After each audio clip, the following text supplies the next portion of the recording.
내용은 다 아니까 껑충 뛰어넘어가서 바로가 꿈을 꿉니다. 7마리 속꿈을 꾸고 7 이삭꿈을 꿨습니다. 아무리 술객 박사들을 불러 모아다가 설명하라 해도 할 길이 없습니다. 왜? 하나님이 주시는 꿈을 누가 해몽하겠습니까? 하나님이 주시는 꿈은 하나님의 사람이 해몽할 수가 있습니다. 아멘. 감옥에 있는 요셉이 술 맡은 떡 맡은 관원장이 옛날 생각나서 감옥에 히브리 사람이 있는데 그 아이가 꿈을 잘 해몽한다고 데려오라. 요셉이 감옥에 끌려 나와가지고 바로의 꿈을 해몽했습니다. 내용 간단합니다. 바로가 2번 연거푸 이 꿈을 꾼 이유는 하나님이 완전히 작정하고 이 일을 진행하는 것인 것. 왕께서는 앞으로 7년 풍년이 질 터인데 그때에 칠이 잘하는 사람을 세워다가 곡간을 많이 만들고 풍년 때 20%의 백성들로 하여금 세금을 징수하여 곡간마다 곡식을 가득가득 채워 놓으면 다음 7년 오는 흉년이 올 터인데 그때 백성들은 살아남을 것입니다. 이 일 때문에 하나님께서 바로에게 은혜를 베풀어 꿈꾸게 한 겁니다. 그러니까 네가 딱 적격자다 해가지고 그 시간에 바로가 요셉에게 네가 이 나라 총리다 지명하여 감옥에 있던 요셉이 끌려 나와서 꿈 해몽하고 애굽의 총리가 되어서, 남의 얘기지만 아멘 좀 하소. 그리고는 크게는 나라 살리고 애굽만 살린 게 아니죠. 주변 국가까지 살리게 되어지고 사사로이는 아버지 엄마 만나지요, 형들 만나지요. 왜? 애굽의 양식사로 내려왔던 열형을 통하여 다시 말하면 가족들을 살려내는 거룩한 역할을 하는 것이 요셉이었다는 것입니다. 여기서 주어진 메시지가 뭐냐? 미래를 보는 이 요셉의 안목이 결국 하나님의 거룩한 도구가 되어지고 나라 살리고 백성 살리고 가족 살리고 자기가 높아지게 되어지는, 이래서 미래를 위하여 내일을 위하여 오늘을 저축하는 이 신비로운 이치가 바로를 통하여 요셉을 통하여 오늘 우리에게 이야기 되어지는 것은 오늘 살고 있는 저와 여러분들도 이와 같은 지혜를 갖고 남은 생애를 살아야 되는 줄로 믿습니다. 요즘 한국 교회를 두고 지각 있는 영안을 여는 많은 분들의 공통된 용어가 뭡니까? 걱정들을 많이 하잖아요. 왜냐하면 지금 한국 교회는 풍년입니다. 예배 드리고 싶을 때 예배 드립니다. 내 기도하고 싶을 때 언제든지 기도할 수 있습니다. 내가 가고 싶으면 어디든지 교회 갈 수가 있습니다. 그야말로 풍년입니다. 공산주의의 치하의 고통도 없습니다. 일제시대의 압제도 없습니다. 내가 하고자 하면 안 되는 게 없는 시대가 지금 대한민국의 신앙생활의 상황이 되어 있습니다. 이건 분명히 풍년입니다. 그런데 언제까지나 대한민국 교회가 풍년의 때로 주님 앞에 설 때까지냐? 그건 아니란 얘기입니다. 한국 교회에도 흉년이 다가오고 있다는 것입니다. 지각 있는 사람이라면은, 기도하는 사람이라면은, 정말로 하나님의 메시지를 받고 영감 있는 성도라면은 한국 교회에 지금 풍년이 아니라, 지금은 풍년이지만은 다시 흉년이 서서히 밀려오고 있다는 것을 지각하고 감각하고 느끼기 시작한다는 것입니다. 몇 가지만 징조를 얘기해 볼까요? 청소년들이 교회를 이탈해 갑니다. 목회자 납세 문제가 이제는 구체화되어서 수면 위로 올라오고 있습니다. 시간 관계상 구체적 설명은 내가 안 드리겠습니다. 예배당 건축을 하다가 마감을 못해가지고 은행에 차압당하여 부도나는 교회가 수백 개가 공식화 언론에 고스란히 그대로 보도되고 있습니다. 교회 안에서나 교회 밖에서나 기독교 단체라면은 교권 쟁투로 하나님이 기뻐하시는 것이 아니라 인간의 소욕을 채우기 위한 투쟁이 지금 한국교회 곳곳에서 벌어지고 있는 것, 일반 언론을 통하여 우리는 지금 감지하고 있습니다. 교인 숫자 통계도 4자리 숫자에서 벌써 3자리 숫자로 내려간 지가 오래됐습니다. 이게 다 흉년이 오고 있다는 증거입니다. 이게 그뿐 아닙니다. 오늘 우리가 지금 이렇게 주일에 거룩한 모습으로 예배를 드리고 있지만 미안합니다. 예배하는 오늘날 성도들의 의식 속에는 무서울 정도로 세상 것들이 너무 자리 많이 하고 있다는 것입니다. 하나님을 예배하고 있지만은 우리 의식 속에는 그 나라 그분에 대한 개념이 아니라 무서울 정도로 예배하면서도 땅의 것들이 우리 머리를 너무 많이 지배하고 있다는 것입니다. 눈앞의 것 챙기려고 꼴뚜기처럼 뛰고 눈앞의 것 챙기려고 신앙 양심을 팽개치는 일들이 기독교인 가게에 단체에 무서울 정도로 교회 안에도 벌어지고 있습니다. 지금 한국교회가 흉년이 들고 있던 징조입니다. 이것들이.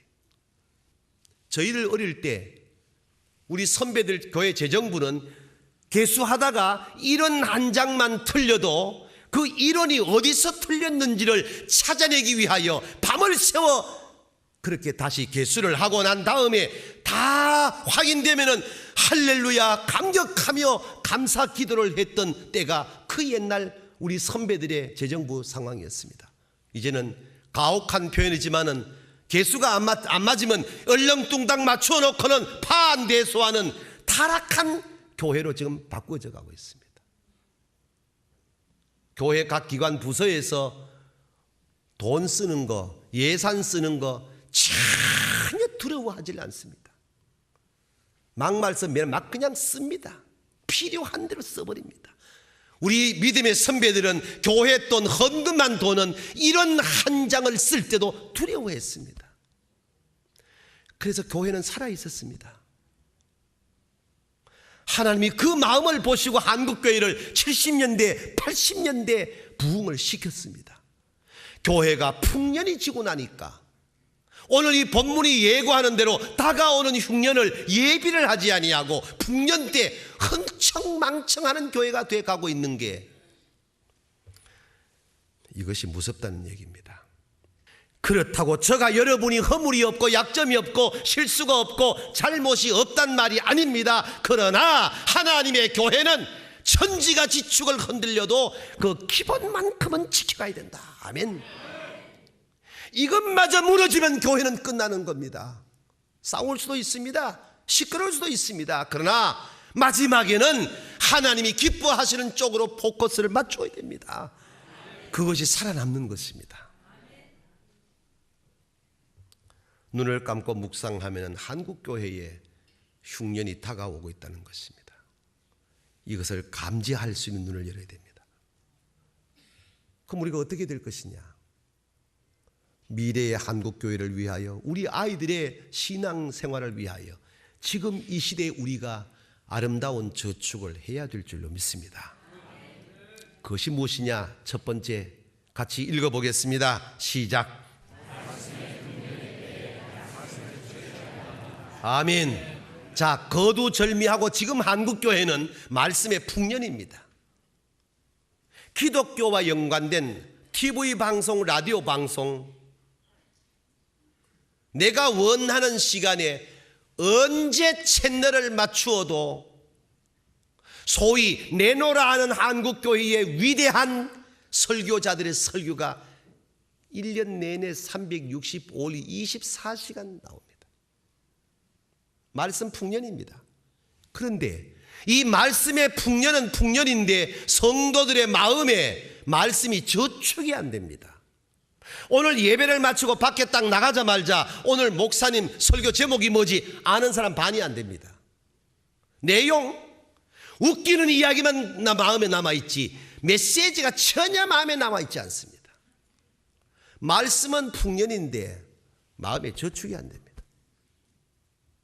이것이 무섭다는 얘기입니다. 너 나 없이 그렇게 되어 가고 있다는 것입니다. 안병근 집사님 이야기를 내가 했지만은 올림픽에 나가게 되어질 때 이 간이 안 좋아서 퇴촌당하여 집에서 따블백을 들고 혼자 매치고 둘리치고 하다가 지쳐서 이제 끝날까 싶을 때에 시편 37편 5절 6절 말씀을 저축해놓은 말씀이 떠올라.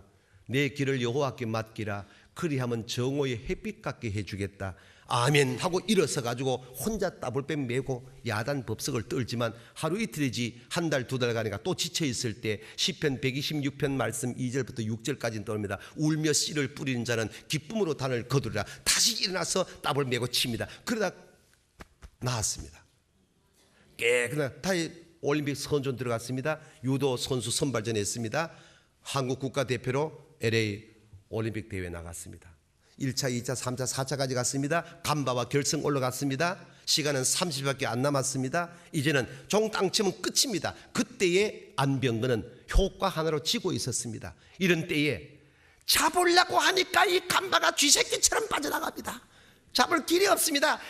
그러다가 어떻게 딱 잡혔는데 사사기 16장에 삼손의 말이 떠올랐습니다. 여호와여 내게 한 번만 힘을 주시면 하고 했더니만은 이 간바가 나동간아진데 반판 승돼가지고 탁 손드는 순간에 종땡쳐가 끝나는. 그때 안병근이 매트 위에 착 무릎 꿇고 착,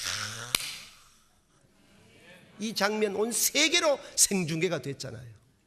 말씀을 저축해 놓았더니 위기 때 말씀이 살아나가지고 그 위기를 극복할 수 있었더라. 아멘. 말씀은 풍년이지만은 말씀을 저축하는 성도가 없다 이 말입니다.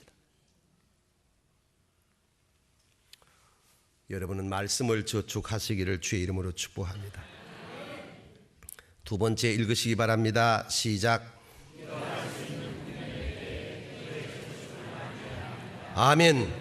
기도해도 응답이 없어서 기도할 힘이 나지 않습니다. 이렇게 말씀하는 분들을 위하여 예레미야 29장 12절 13절 말씀에 너희는 내게 부르짖으며 와서 내게 기도하면 내가 너희를 들을 것이요 너희가 전심으로 구하면 내가 만나주리라. 아멘. 전심으로. 내 육신의 소욕을 위하여 기도만 하는 것이 아니라 하나님의 마음을 헤아리고 하나님의 마음을 즐겁게 해드리는 이 전심이 깔리면 뭘 못 들으시겠냐는 거죠. 기도하기 얼마나 좋은 때입니까? 거두절미하고 기도할 수 있을 때 기도의 저축을 많이 하시기 바랍니다. 기도한 자식은 망하지 않습니다. 아멘. 기도한 기업은 반드시 일어섭니다. 기도한 가정은 아무리 어려워도 하나님이 울타리 쳐 주십니다. 끝까지 기도에 저축을 해놔야 됩니다. 기도의 무릎 위에 놓인 나라는 최신 무기 아래 놓인 나라보다 강합니다. 북한이 핵무기 가지고 야단 법석 떨지만 눈도 깜짝할 이유가 없습니다. 역사는 하나님의 손에 달렸습니다. 아멘. 우리가 일제 36년 34년 11개월 15일 동안 우리가 잘나서 자유해방을 얻었습니까? 북한의 공산 지하에서 우리가 뭘 잘해가지고 이렇게 자유민주주의가 됐겠습니까? 하나님의 시간표 안에 하나님이 이 나라를 지켜주시고 하나님이 순교자의 핏소리를 외면하지 아니하여 대한민국은 지금 이렇게 마음 놓고 감사하며 예배하는 믿음의 나라가 된 것입니다. 무기가 아니란 말입니다. 기도하는 무릎을 가진 성도는 세상의 모든 것을 다 가진 사람보다 강한 줄로 믿으시길 바랍니다. 기도하는 무릎 위에 놓인 교회가 하나님께서 평안하게 하고 부흥하게 하고 축복하는 줄로 믿습니다. 포항중앙교회 세계전교회 서임중이가 목회자래 그런 말씀하지 마세요. 제가 뭘 한단 말이요? 아무것도 하는 게 없어요. 하나님이 우리 믿음의 선배들의 눈물과 땀과 기도를 저축해 두었더니만은 제때에 은혜 받고 이렇게 열매 거두는 것 뿐입니다. 아멘. 우리가 우리 아이들 딸들을 위하여 우리 아들 딸들이 잘 살게 하기 위하여 지금 이 시대에 우리가 기도해 놓으면은 하나님이 우리 기도를 받으시고 우리 후손들 때 복을 더해 주시는 줄로 믿습니다. 누가 뭘 목회를 잘해요? 뭘 우리가 한단 말이에요? 기도에 저축을 해놓을 때 하나님이 복 주시는 거예요. 할렐루야. 세 번째 읽어보겠습니다. 시작. 아멘. TV 연속극의 드라마에 황금의 제국 아세요? 우리 3부 예배는 참 착하다. 1, 2부 때 물으니까 다 보면서 안 본 척하고 아주. 황금의 제국 아시죠? 그 황금의 제국 마지막 2편을 연거푸 내려보는 걸 제가 보고 왔어요. 그 내가 처음 보니까 야 무슨 이런 연속이다 있나 하니까 제 아내는 봤던 모양이야. 설명해 주는데 여보 이게 돈 때문에 부모도 자식도 형제도 가족도 산산조각 내는 드라마입니다 이러더라고. 그래서 내가 하는 말이 이런 걸 왜 방영하나 이랬더만 제 아내가 보통 분이 아니요. 다 하는 말이 그렇게 살지 말라고 내보내는 것 같습니다. 아니 맞는 말 아이가. 그 다음에 내 개념이 또 그랬어. 여보 그래도 그렇지 그렇게 살지 말라고 내보내지만은 이걸 보고 듣는 순간에 사람들은 80%가 그렇게 닮아가는 게 인간의 본성이다. 반대로 내보내야 되지 하니까 제 아내가 어떻게 반대로 돈 때문에 부모도 형제도 자식도 모르게 사는 게 아니라 비록 가난하고 어렵지만은 부모 알고 형제 알고 가족 알고 사랑하는 걸 내보내야 되지 이랬어요. 그랬더니 제 아내가 두 번째 명언을 말하는데 그러면 시청률이 떨어집니다. 내가 대받아가지고 이거 세상에 시청률 때문에 공영방송이 이렇게 백성들을 선도해도 되나 내가 이랬어요. 제가 많은 걸 생각했습니다. TV 방송을 통하여 드라마를 통하여 돈 때문에 부모 자식 형제 간에 죽이고 치고 깨는데 집안이 산산조각 나는 게라. 그러니까 아마 제목이 황금의 제국이 뭐야라. 내가 거기다 뒷붙였습니다. 망하는 제국이네 이랬습니다. 웃을 얘기 아니더라고요. 하하 비록 연속극 드라마지만은 이것이 오늘 우리의 현실이로구나. 돈 때문에 부모도 모르고 자식도 모르고 형제도 모르는 이 세상이 되어 간다면은 그게 뭐냐? 아까 말씀드린 대로 예수 믿는 사람 의식까지도 어디까지 땅의 것들에 전부 다 관점을 두고 도대체 그분 그 나라에 대한 개념이 자꾸만 희박하게 되어지니 우리의 영적 흉년이 다가오고 있다는 것입니다. 젊은 사람이야 다 읽어본 얘기지만 한 번 더 들어보시 바랍니다. 인터넷 그대로 옮깁니다. 돈이 만능인 것 같지만 돈으로 살 수 없는 것들이 너무 많다는 것.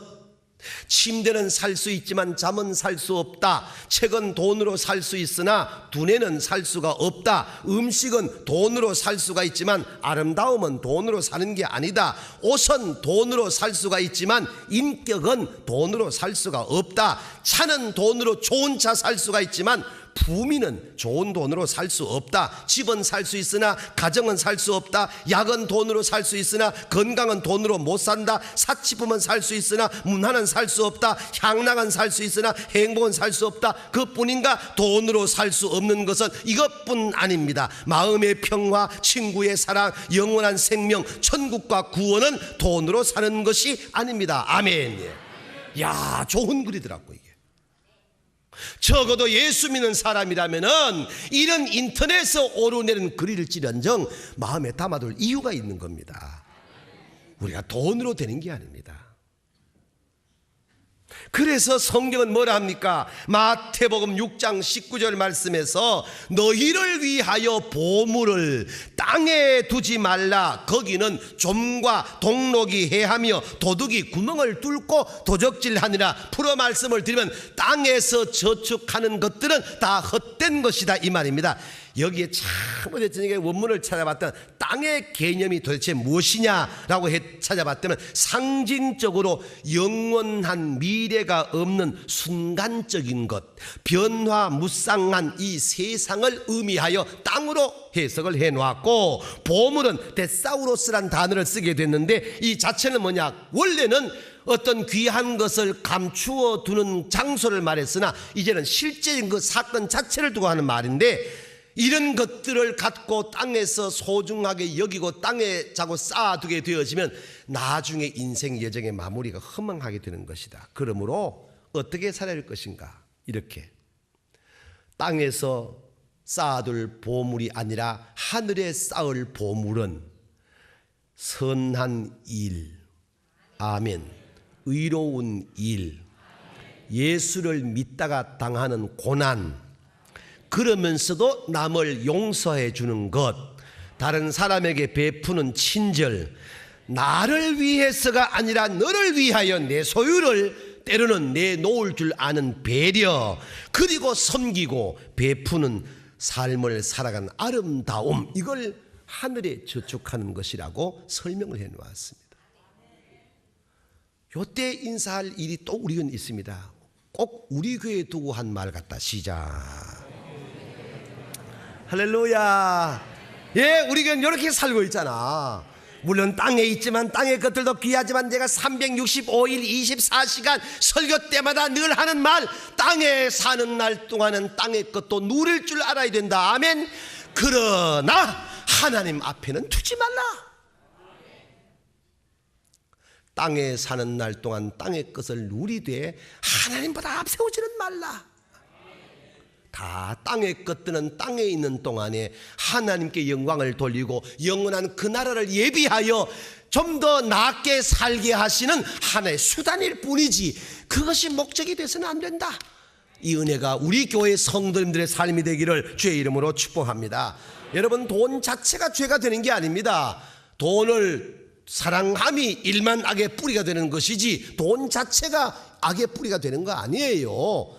돈도 귀한 겁니다. 돈 없이 예배당 못 짓습니다. 돈 없이 선교 못합니다. 돈 없이 구제 못합니다. 그러나 우리가 마음에 담아두어야 할 것은 그것을 하나님보다가 더 사랑하지를 말아야 된다. 아멘. 지난 수요일 날 저녁에 이 하영이란 아이가 이 봉투를 들고 제 방을 찾아왔습니다. 엄마, 아빠, 오빠 다 왔습니다. 뭐니? 포스코 역사관에 해설사로서 1호 해설사로 취업이 됐는데 한 달 봉급을 150만 원 받았어요. 요걸 11조가 아니고 몽땅 아버지 앞에 드리고 싶다는 겁니다. 얼마나 요 녀석이 사랑스럽고 고마운지 축복 기도를 하는데 내 가슴이 칭한 거야. 우리 교회 청년들 이런 아이들 많습니다. 첫 번째 봉급이 11조가 아니라 몽땅 어떤 애는 6개월을 든 애들 있습니다. 그렇게 감사합니다. 나는 기도했습니다. 하나님, 이거는 150만 원이 아니라 나중에 우리 하영에게 1억 5천, 15억, 150억, 1000억도 넘을 돈이 될 줄로 믿습니다. 애들이 돈 필요하지 않겠어요? 그러나 벌써 첫 번째 소득을 하늘나라에 저축하겠다는 이 아이들의 발상이 너무 고맙더라는 겁니다. 아버지도 울고 엄마도 울고 오빠도 울고 아이도 울고. 돈 얘기하는 것이 아닙니다. 땅에 있는 동안 땅의 것을 누리되 하나님보다 더 사랑하지는 말아라. 부모도 모르고 형제도 모르고 자식도 모르고 도덕과 윤리도 모르고 하나님의 말씀도 뒤로 제쳐놔버리고 그저 땅의 것만을 관점을 두고 사는 것이 아니라 우리 중앙가족들, 이 방송을 들으시는 모든 성도님들은 그 나라와 그분을 더 소중하게 여기는 은혜가 있기를 주의 이름으로 축원합니다.